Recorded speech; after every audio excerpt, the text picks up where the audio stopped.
Assalamualaikum warahmatullahi wabarakatuh. We are from Group 1, and today we would like to present a report about how language is used to shape opinions on the school zoning system using Wodak's Discourse historical approach. This study was done by Andria and Abdullah back in 2017, and it looked at how Tempo magazine presented this policy. It showed how the government uses language to make zoning seem fair, while critics argue it creates problem. Wodak's model is one of the most important components of the discourse historical approach and examines the use of language in the context of culture, history, and politics. It looks at how certain choices of words, stories, methods, creating meaning and reflect ideology in a systematically ordered fashion. Most notably, the model proposed that language is intricately tied to power because it mediates social relations by forming and maintaining selective systems of stratified silence and access. Okay, so for the data collection, the study examined how Tempo magazine covered the school zone systems. Tempo was chosen as the source because of its reputation for true and critical journalism. The analysis focused on 10 articles, including new reports, opinion pieces, and editorials, published during the peak of public debate on the policy. Rather than just summarizing facts, the research paid close attention to language, framing, and different perspectives in these articles.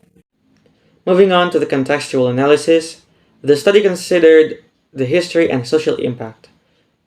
Historically speaking, Indonesia created education policies to make schools more equal, but the zoning system has been controversial because some areas have better schools than others, making the system unfair for some students. While socially speaking, the government says that zoning helps all students, but critics believe that it will benefit some more than the others. These differences shape how people talk about the policy. Okay, so for the discourse analysis, the study approached language as more than just communications. It actively shapes how people understand issues. The articles were broken down into key sections, such as headlines, introduction, and conclusion, to see how the school zone system was presented.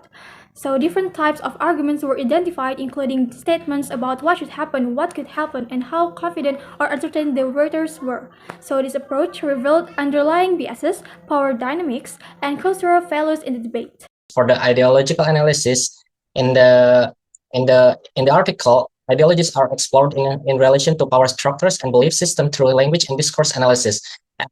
Analysis identifies certain coding gaps within vocabulary, metaphors, and storylines fit execute meaning, justified some power structures, and sustain certain social norms. Following Wodak's methodology, the analysis describes how these features of language, including framing and evaluating language, dominate ideologies. For example, in the case of Tempo school zone system, the research analyzed how particular discourse strategies turn educational policies into practice to support them as authoritative ideologies. So, for the interpretation of findings, language is a powerful tool that shapes how we see things, including policies like the school zoning system.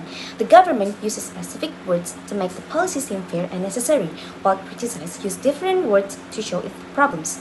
The way language is used affects how people understand and react to the issue. Language also reflects power. Government officials speak with authority to justify the policy, making themselves the decision makers. On the other hand, communities most affected by the policies often struggle to have their voices heard. This shows how those in power use language to stay in control. But language can also bring change. When people protest, criticize policies in the media, or suggest better ideas, they use language as a tool to fight for fairness. Words have the power to challenge the system and push for a better future. Alright, for the next one is the example from the article.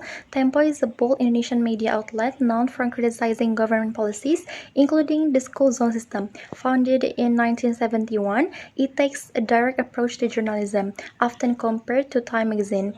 Despite government conflicts and suspension in 1982, Tempo returned after 1998 stronger than ever. Committed to democracy and social justice, it challenges authority to give people a voice. And for the conclusion, Wodak's discourse historical approach helps us understand how language, power, and social change interact in discussions about the school zoning system. By learning how language shapes policies, we can work towards a fairer and more inclusive education system. And also, if you have any question, please share your question down below. Thank you!